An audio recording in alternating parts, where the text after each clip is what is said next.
The rich husband and the condo will be mine. I'll introduce you to my ex as a thank you. Emily whispered in my ear as she leaned in close. Julie, you're too plain for a rich man and a condo. Just get out already. I had stopped breathing unconsciously, so my chest was tight. I was breathing heavily through my shoulders. Get out? I couldn't speak properly because of my erratic breathing. Emily burst into laughter at this. Oh, Julie, don't cry. Sorry, Julie, but I've decided to live with Emily now. Mark said, thrusting the already signed divorce papers at me mercilessly. I was betrayed by both my husband and my sister. Taking the papers, I felt even worse and crouched down, clutching my stomach. I could feel the piercing stares of Emily and Mark. I couldn't hold it in anymore. I looked up, having kept my face down, and let out all the laughter I had been holding back. There's no way I was going to cry. The ones who will be crying and screaming are Emily and Mark. My name is Julie. I'm a housewife in my 40s. Recently, I remarried. My husband's name is Mark. He's 2 years older than me. He was a tenant in the apartment I owned. As I cleaned the apartments, he would say, "Thank you." Gradually, we started making small talk, and it developed into a relationship. I thought you were just a cleaner. I'm already in my 40s. I wasn't stylish, just tying back my black hair, so it wasn't surprising I was thought of that way. I was really surprised when I found out you were the landlord. Mark worked while also doing investments as a hobby, and before he knew it, he had missed his chance to get married. I also had a fondness for investments, and we hit it off. It naturally led to marriage. Mark always praised everything about my investments, saying, "Amazing." Not only that, but when I made a simple meal, he would be thrilled, saying, "Delicious," and if I massaged his shoulders, he would look blissfully happy, as if melting away. He's older but somehow childlike, a pure man. I wasn't of an age to wear a bridal dress a second time, so I felt bad for Mark, who was marrying for the first time, but we didn't have a wedding. Instead, our new home was in a high-rise condo, as Mark had wished. Wow, what a view! Although it was just on the 5th floor of the high-rise, Mark was dazzled by the view of the city. It's so luxurious for just the two of us, so much bigger than my old apartment. He was excited. I had no idea his honest nature would take a complete 180 degrees turn. It started when we invited Mark's colleague to our home. Wow, amazing! Sam stood in the middle of the room, mouth agape. This is your place? It's like a hotel. I've never stayed in such an amazing hotel. Surprised? It's really amazing, right? Mark said, proud, as he urged Sam to sit cautiously on the leather sofa. Oh, this is for you. Sam said, handing Mark a cake. Oh. Mark said with a confused smile. Thanks. This is the $30 cake they sell near the supermarket, right? There was no need for Mark to say it in such a sarcastic way. Sam shrank back, looking uncomfortable. Thank you for the cake. I really love it. Trying to change the mood, I cheerfully offered Sam a cup of coffee. No worries. Sam took a sip of the coffee, looking relieved. Until now, Mark never joined for drinks, and his lunch was always half-priced meals. He wouldn't even buy a bottle of water. He was really tight with money. So, when he suddenly got married and moved into a high-rise condo, I couldn't believe it. Man, you're amazing. Well, yeah. Mark said, lifting his chin and puffing out his chest. Who are those guys who said I'd never get married, huh? No one's gonna make fun of me at work anymore, right? My bad, man. Your wife's a lucky woman. Mark and Sam were joking around. I was a bit concerned about Mark's attitude, but maybe that's just how guys talk. Sam's voice lowered as he added. But even though the house is luxurious, your wife is pretty plain. Well, she lost to you there. I'm not superficial like you. It's normal for a guy in his 40s to marry a woman in her 40s, right? Marrying a cute 20-something is just something from a drama. I couldn't believe my ears. They both laughed as if they meant no harm. Yeah, this high-rise has a gym and even a fancy bar, not like the cheap pubs you guys go to. It's a really stylish place. Want me to treat you to a drink? And with that, Mark and Sam went off to the bar. Mark was showing off in front of his colleague. Just for today. Just for now. But from that day on, Mark started acting more arrogantly. Oh, you went to that cheap supermarket again? We're high class now. It's embarrassing, so stop it, okay? Mark frowned disapprovingly, checking my purchases and receipts. What bothered me most was Mark's evening drink. He always sat by the window, looking down. Oh, the cars look like toys, and the people are so tiny. They don't know they're being looked down upon as they work down there. Mark had completely changed. It felt like a distant memory when we used to buy discounted vegetables at a cheap supermarket and cook together. I was starting to feel uneasy about Mark. Then one day, I felt something unfamiliar when I came home. I swallowed hard. Could it be that Mark brought another woman home? I listened carefully and heard laughter from a man and a woman in the living room. My palms were sweaty even though it wasn't hot. I tiptoed down the hallway, creeping like a burglar. Peeking into the living room, the curly-haired woman noticed me and raised her hand. Oh, Julie. Welcome back. Emily? My tension immediately dissipated. It was Mark having drinks with my sister Emily. But then, why? I hadn't told Mom about the new place, though I did inform her of the marriage. Emily probably heard about the marriage from Mom, but I never expected her to just show up. You could have told me you were married now.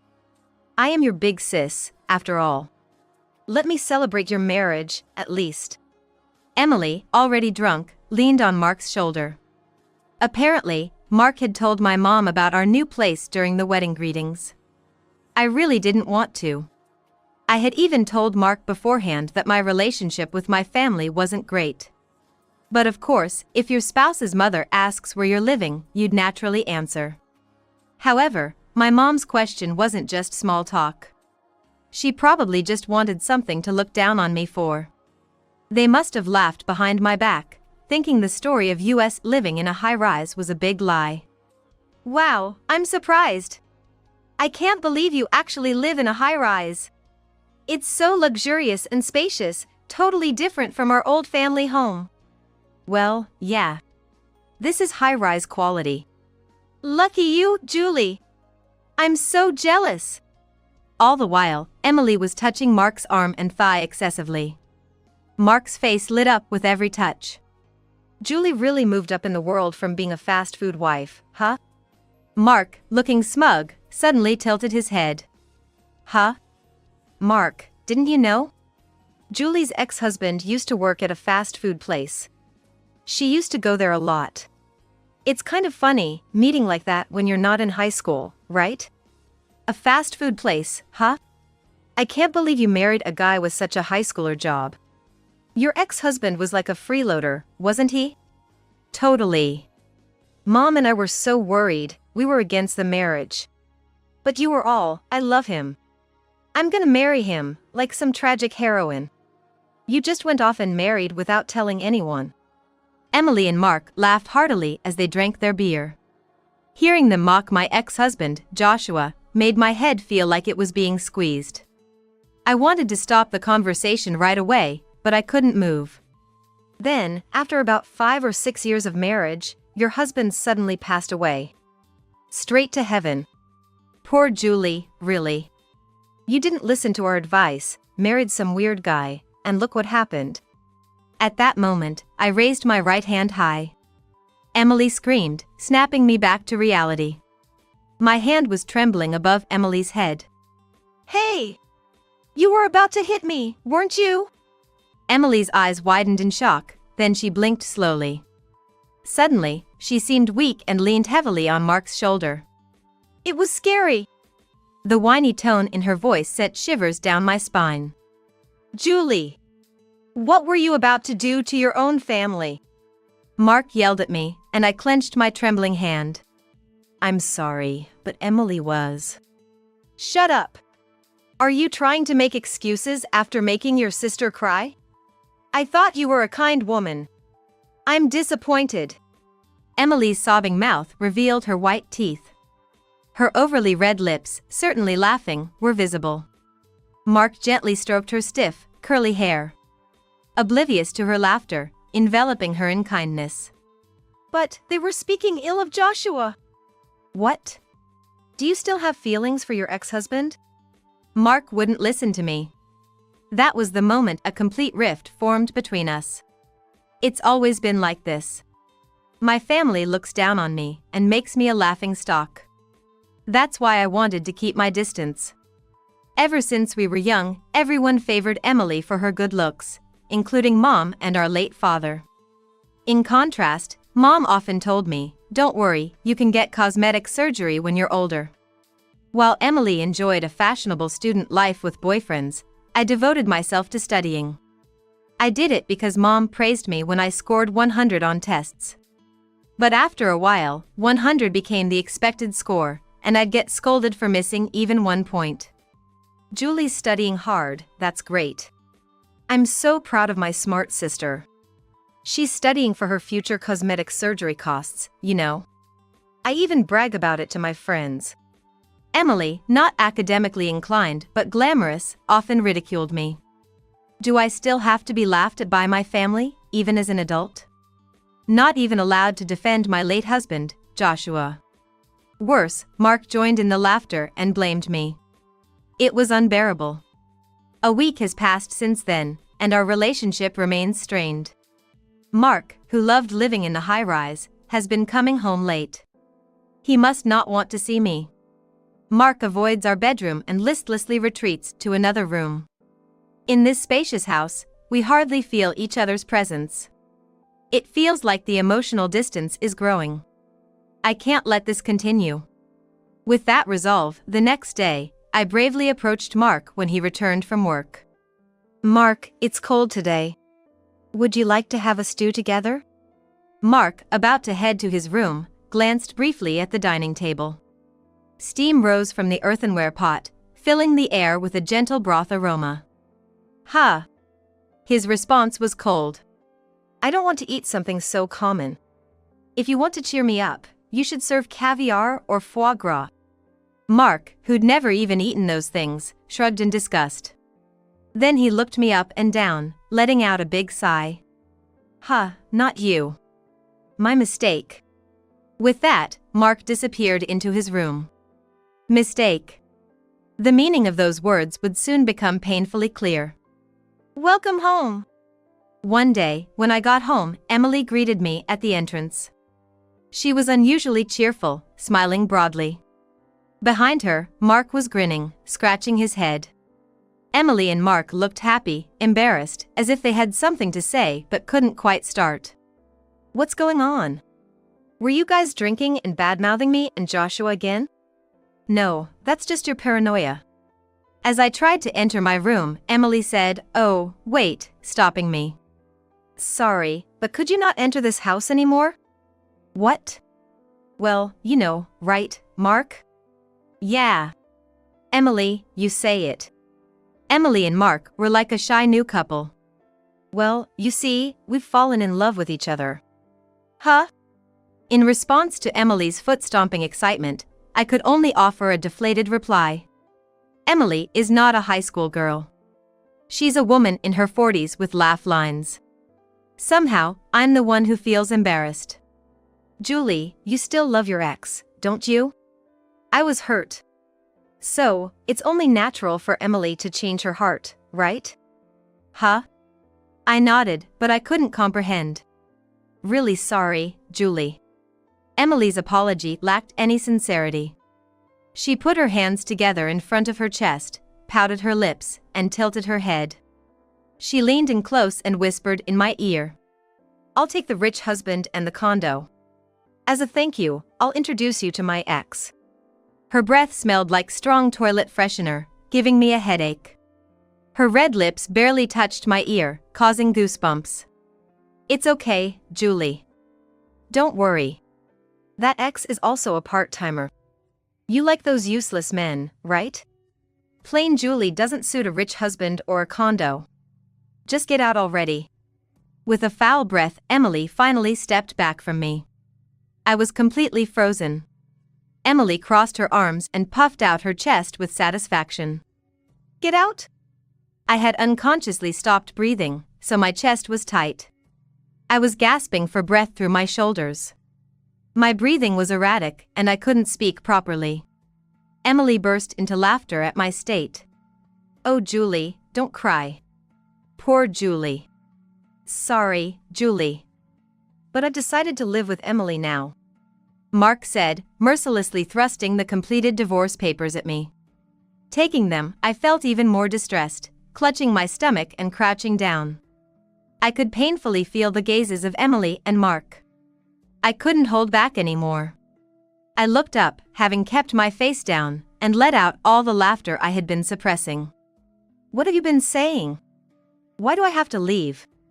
My sudden laughter must have looked crazy. Emily contorted her face and took a step back. "Because the house is in my name," I said, wiping the tears from the corner of my eyes. Emily frowned in confusion, and Mark smiled lightly. "Huh? Do you understand what it means to be handed divorce papers? Mark and I are getting divorced. You're a nuisance here, so disappear." They seemed to take my words as the rambling of a madwoman. Emily's scent had already filled the house. Looking behind her, I saw her crumpled tights thrown on the living room floor. I realized there was no place for me here anymore. Clinging to a house steeped in Emily's scent seemed ridiculous. "Maybe we should move to another house?" "No way. I've grown to like this high-rise," Mark suggested with a relaxed smile. He seemed to be plotting something, but it was no longer my concern. "Fine. I'll leave. Do as you please." Emily smirked confidently. "Good to know you understand. Then Emily and I will live here in this high-rise. Don't complain later." "Sure. Wish you all the best." Then I packed my belongings in a single Boston bag and left the room where I was supposed to live a happy life with Mark. A few days later, returning from the convenience store, I ran into Emily and Mark at the entrance of the high-rise. "Still hanging around the building? Creepy. Just get out of here."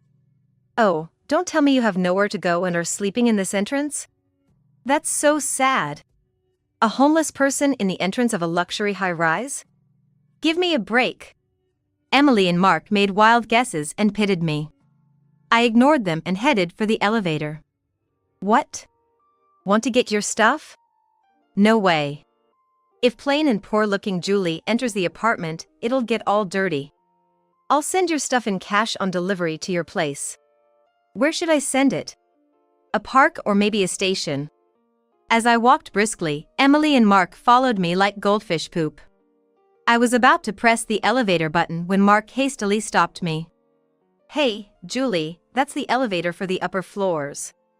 Are you out of your mind? Maybe she's senile from the shock of being dumped by Mark?" "Right.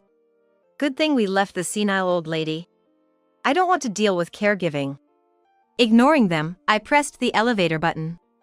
"Hey, don't mess around, homeless. It's disrespectful to the upper-class residents." When I got into the elevator, Emily and Mark's eyes widened as they glanced at each other. Just before the door closed, they squeezed in. Mark, experiencing the high-floor elevator for the first time, was thrilled as if he were on an amusement park ride. And then, the elevator stopped at the top floor. "Oh no, this isn't a place for the homeless. Let's not do this. We'll get scolded by the real upper-class residents. I don't know anything." While trying to hold me back, Emily and Mark curiously looked around. I kept ignoring them and opened the door to the room in front of me. "Ah! Entering someone else's place." I glanced at them and entered the room. Mark, flustered, grabbed the door just before it closed. Slowly pulling it open, he stepped into the top-floor apartment. "Hey, Julie! What do we do? Should we go in too?" After hesitating in the entrance for a while, they tiptoed down the hallway. "Wow!" Arriving in the living room, Mark couldn't help but exclaim. The glass-walled room offered a panoramic view of the city. A stark contrast to the 5th floor. What? Why are you here? I sat comfortably on the sofa, finally looking at Emily and Mark. Why? Because this is my home. Emily and Mark's jaws dropped. I had to move here suddenly after being kicked out. Oh, and you said you'd send my remaining stuff cash on delivery, right? Please send it to this room. They looked like they were about to scream, but only their mouths moved. Why? How? Because it's my house. How many more times do they want me to say this is my house? I told you everything was in my name. The room you're living in and this one, they're both mine. What? I didn't know you owned the top floor too. I thought the best place you had was that 5th floor room. Did you deceive me? Mark, who had lived in my apartment before we got married. He asked if I had better properties and wanted to live in the best one. I didn't deceive you. The person living here on the top floor just moved out recently. You're lying. The top floor? Me on the 5th and Julie on the top? No way, don't joke around. Julie, of all people. Mark's smile twisted as he scratched his head. Emily, should we really be living on the 5th floor? Below Julie? Let's move to a higher apartment than this. Right. Let's move. Mark, let's find an apartment not just with a view of the tower, but one that looks down on it. They held hands, their eyes shining with a splendid future. Yeah. So, Emily, you own an even higher apartment? Huh? No way. Oh, too bad. Then let's just buy or rent one. Emily, I'm counting on you. What? Huh? Their earlier brightness vanished, replaced by puzzled expressions. Hey, I've been a bit confused since earlier, but what do you mean by houses owned by Julie? Is this place really Julie's home? Emily asked with a strained smile. Yeah, sort of. Julie, of all people, is so cheeky. You studied hard to get cosmetic surgery, but in the end, you bought a high-rise instead of spending money on surgery? No, that's not it. I get it. It's a loan, right? With a loan, you can buy anything expensive. So that's the trick. Don't scare me like that. Emily convinced herself and nodded with crossed arms.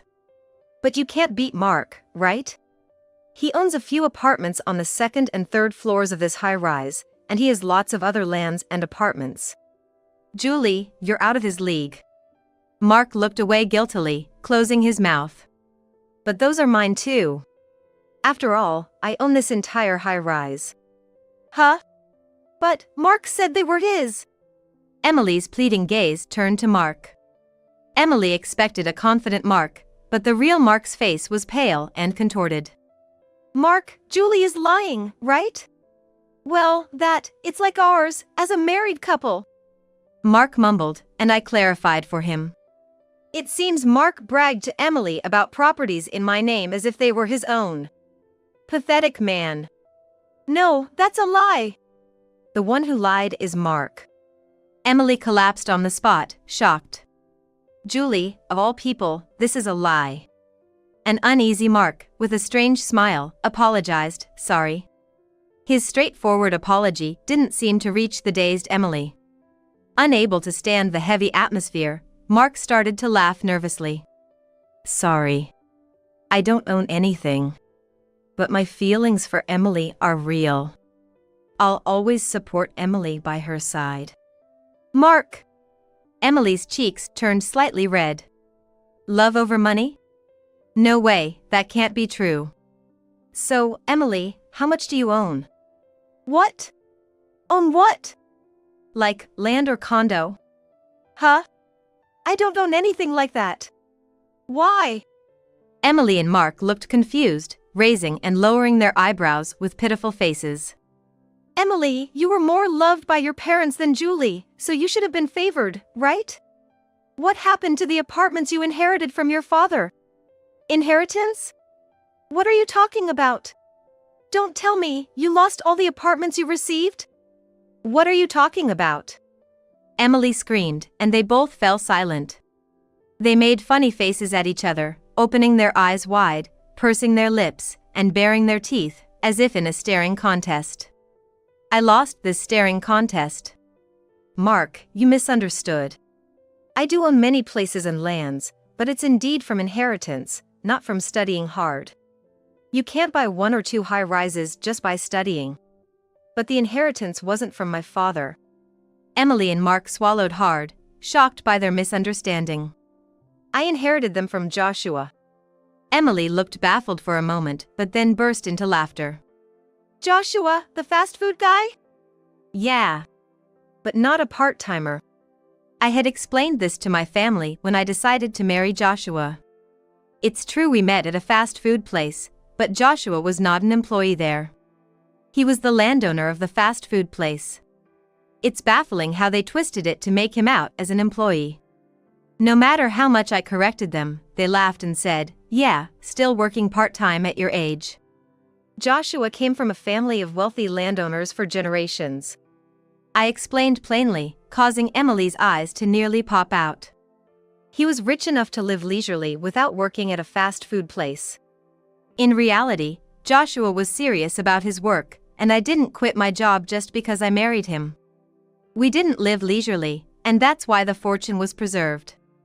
Moreover, I learned about investment and nearly doubled the fortune I inherited from Joshua. Mark's lips quivered slightly. Sure, Julie said she inherited, but why from her ex-husband? I thought it was from her father's estate. Usually, inheritance comes from parents.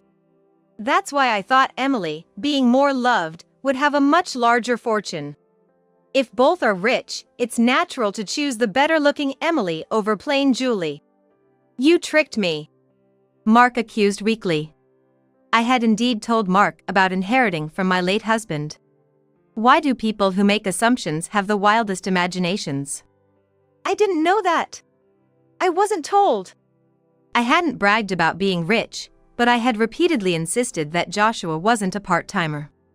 It was Emily's ears and brain that shut out the truth. Julie, of all people, rich? Julie, owning a high-rise? Unacceptable. Some people need straightforward talk, no sugarcoating. Sorry, but I happen to own real estate worth 380 billion yen. Me, lower than Emily. Living comfortably above Emily.